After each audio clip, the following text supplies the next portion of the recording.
And we went to Warner Hot Springs, and the first day,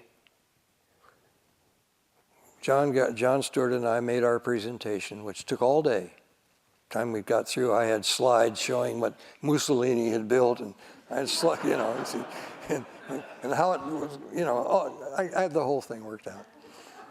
So we put on our show, and we all went to the bar and had some martinis and dinner, and everybody went to bed thinking about this because it was a complete, what's the word?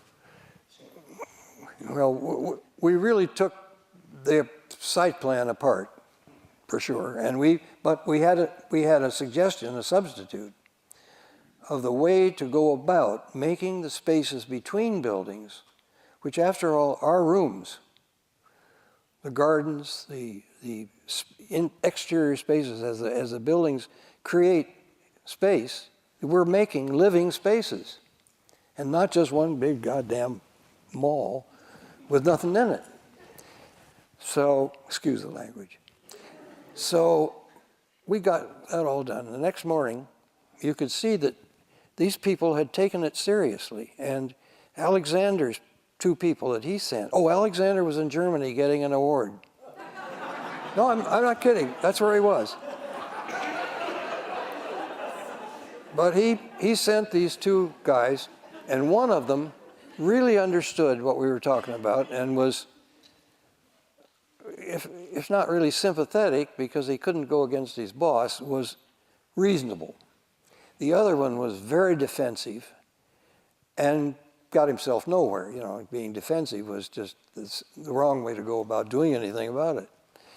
So the next day there was a big discussion about all this, and when that day finished,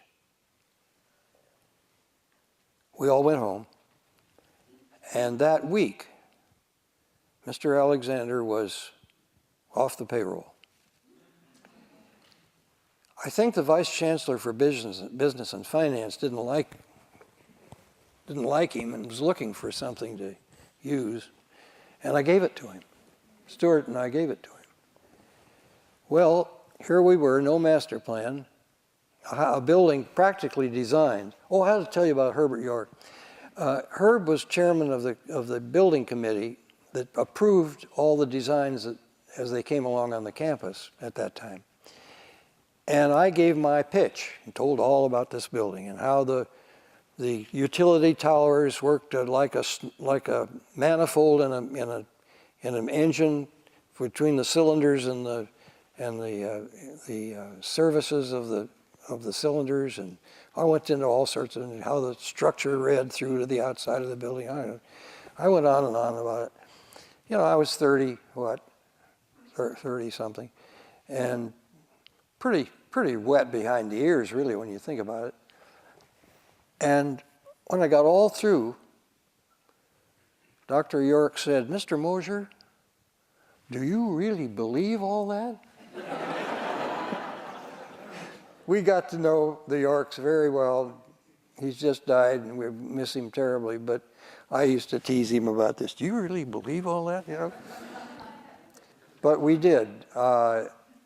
We went ahead. I was assigned the job of being master planner for Muir College, and I coordinated all the architects. We had 4 architects, one of which, Dale Nagel, did the residence halls and really got into the spirit of what I had attempted to create in the way of exterior space and relationships of parts of buildings.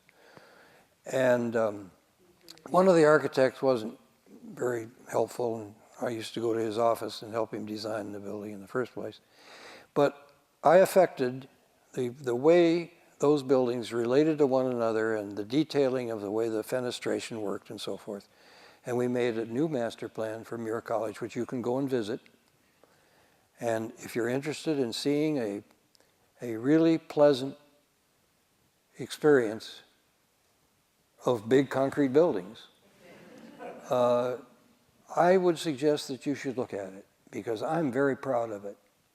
Recently, the Getty Foundation, or Getty people in Los Angeles, gave a big grant to UCSD to have Muir College studied and a report written as to how it all evolved and what how it happened and what influenced it and what the results are, and its value to be retained in its present form, and the fenestration and detailing of it not to be disturbed, because it has historic significance. I think they may even apply for historic designation. I'm not sure. I'm not sure what's happening to that. But does that get there some? Sure.